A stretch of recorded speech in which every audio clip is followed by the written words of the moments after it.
Assalamualaikum warahmatullahi wabarakatuh, teman-teman sekalian. Apa kabar? Semoga dalam keadaan sehat walafiat. Kembali lagi di channel Dani Wardana. Nah, teman-teman sekalian, kesempatan kali ini kita akan kembali berbagi informasi terkait mengenai informasi bantuan sosial dan informasi-informasi yang bermanfaat lainnya. Nah, teman-teman sekalian, kesempatan kali ini saya ingin memberikan informasi terkait mengenai BPJS Kesehatan. Dan kemudian juga sekaligus menjawab pertanyaan dari beberapa teman-teman kita di channel dan di Wardana ini. Nah, teman-teman sekalian, bagaimana pertanyaannya? Pertanyaannya terkait mengenai salah seorang dari anggota keluarga teman kita yang bertanya bahwa dia memiliki tunggakan tetapi dia sudah tidak mampu untuk membayar tunggakan tersebut. Nah, pertanyaannya adalah apakah bisa dialihkan ke BPJS PBI karena yang dia punya adalah BPJS Mandiri. Bagaimana penjelasannya, teman-teman sekalian? Simak terus video ini. Bantu saya untuk menekan tombol subscribe, like, dan share video ini agar kemudian teman-teman bisa mendapatkan informasi terkait mengenai bantuan sosial dan informasi-informasi yang bermanfaat lainnya. Terkait mengenai apakah bisa BPJS Mandiri yang memiliki tunggakan kemudian beralih ke BPJS PBI? Nah, jawabannya sebenarnya teman-teman sekalian berdasarkan pengalaman yang saya alami dan kemudian beberapa pengalaman yang dialami oleh teman-teman kita bahwa sebenarnya untuk BPJS yang memiliki BPJS Mandiri yang memiliki tunggakan dan kemudian ingin dialihkan ke BPJS PBI itu sebenarnya bergantung dari kebijakan dari setiap daerah. Ada daerah yang kemudian membolehkan ataupun menerima usulan peserta yang mandiri ke BPJS PBI yang memiliki tunggakan tanpa harus membayar tunggakannya terlebih dahulu.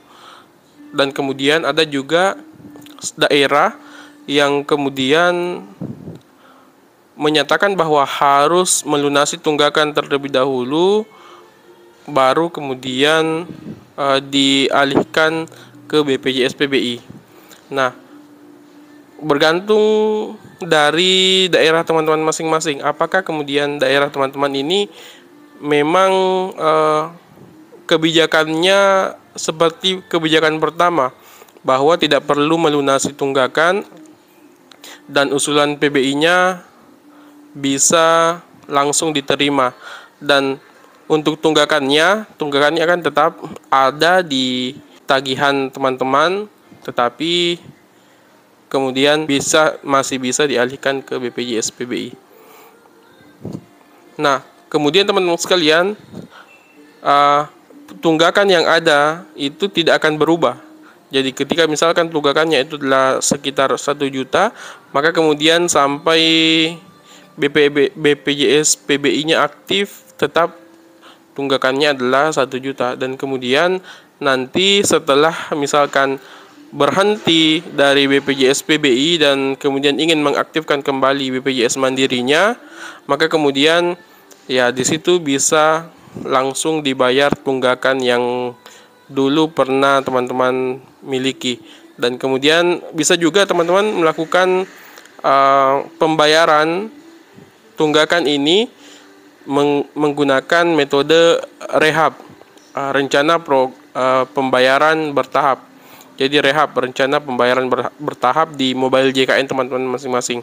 Mungkin saya sudah pernah menjelaskan terkait mengenai rehab ini. Tinggal teman-teman cari informasi saja terkait mengenai rehab ini agar kemudian teman-teman bisa melakukan cicilan terhadap tunggakan yang tadi.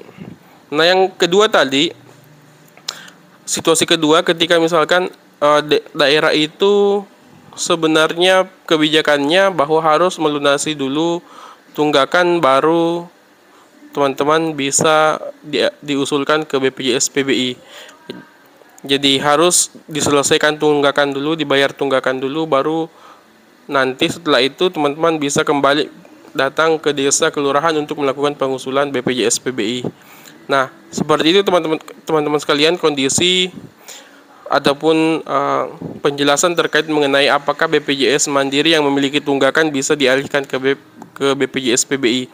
Jadi intinya di sini bahwa dari pertanyaan ini semua bergantung daripada daerah teman-teman masing-masing. Kalau daerahnya seperti tadi, ya membolehkan dan menerima usulan dari BPJS Mandiri ke BPJS PBI meskipun punya tunggakan, maka itu akan lebih baik. Dan begitupun sebaliknya, kalau daerah teman-teman memiliki kebijakan bahwa harus melunasi tunggakan dulu baru diusulkan ke BPJS PBI. Jadi semua bergantung dari daerah teman-teman masing-masing. Karena ini memang terkait mengenai BPJS PBI ini terkait mengenai daerah masing-masing.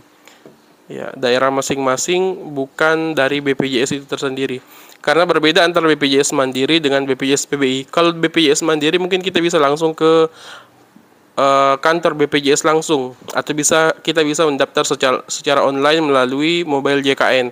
Tetapi kalau BPJS PBI ini harus kemudian kita melakukan pengusulan itu lewat desa kelurahan melalui operator 6NG, dan kemudian diusulkan, diverifikasi oleh dinas sosial, dan kemudian nanti penetapannya oleh pemerintah pusat ataupun kemudian